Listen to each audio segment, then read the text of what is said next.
If your 2020-2024 Chevy C8 Corvette key fob battery dies, don't worry. You can still unlock and start your car.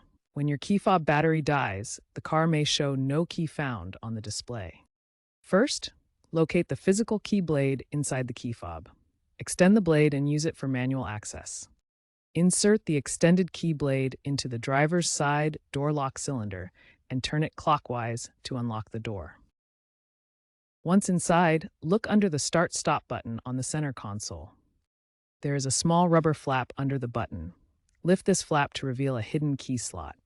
Insert the key blade into this slot, press the brake pedal, and then press the Start button. This will bypass the dead fob and start your Corvette.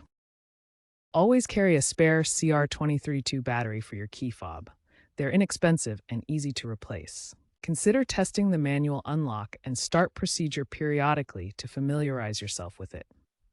While current trends emphasize digital access via smartphone apps, the C8 Corvette retains reliable manual overrides. Future models may integrate more app-based features and biometric options. The physical key backup ensures you won't be stranded due to a dead fob, even in areas without cell service.